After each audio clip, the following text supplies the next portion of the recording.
Kuki NP Manipur Kotuna Singbana Tharakiba ultimatum Kudakta Handukadabani Haina Naga People's Organization na akan mamong the yaning da bafangdurakli Haukiba namin nini huni mamangda Tokiba pam da batodok singda Kuki miyoy ani laikidabagi matangda Kuki NP Manipur Kotuna Singbana NSN IM da mideng thamlaga pung nifunipan gi ultimatum pirakbabu Naga People's Organization NPO Senapatina akan mamong da yaning da bafangdurakli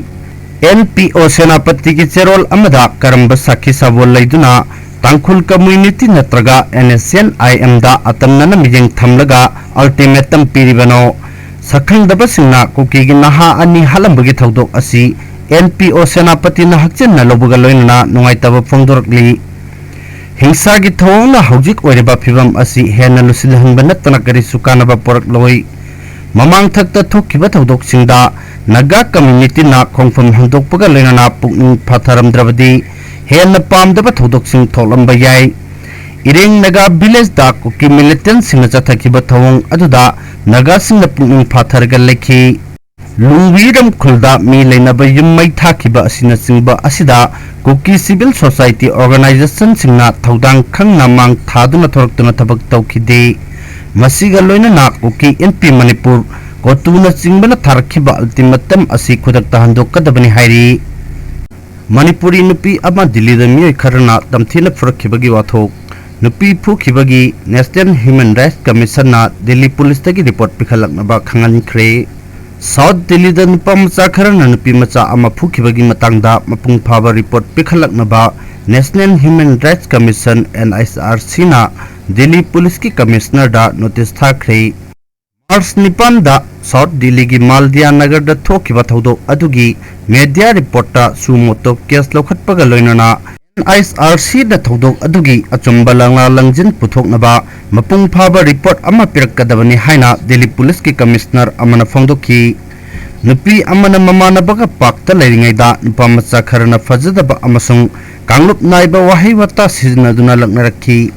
Nupi aduna adugumba kanglup naiba wahi wata siznadanaba khangal lubadagi nupa macha sing aduna furakibani hairi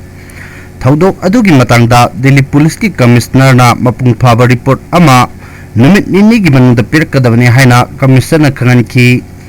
report aduda thodok aduga mari laina na chathariba investigation gi status report amadi victim adugi hojik oiriba hakchang gi phibam ga mari laina bofam sing yahollakadabani hairi Malam gi mafam senba thungna International Women's Day gi thoram pangthoknariba March 9 da Manipuri Nupi ama Tamthina Fukhibagi thodok adu taraina lokfam thokte Nupi oibisingda ahenba matik mayai pinaba maikai kayadagi lawnari gi cherak asida asigumba thodok ama thokiba haiba silebak thibani matung tarakpada asungba makal gi thodok sing thohandanaba law enforcing agency singna matik chaba cheksin thorang lokhatpagi tangai fadaba lai haina Commission na phongdoki panbaya badi March 9 ki thodok to soklabi Manipuri Nupi adu Madan Mohan Malviya Hospital da pukatuna laikan nakhi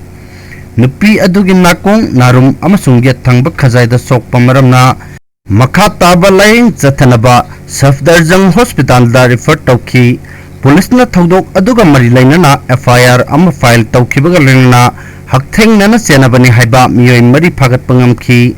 Bharaba miyasing adugi manungda class 7 tambata ngariba nupa macha ama yauri atoppa ohum adudi lamkhangda mahai tamba tokhraba ngaktani hairi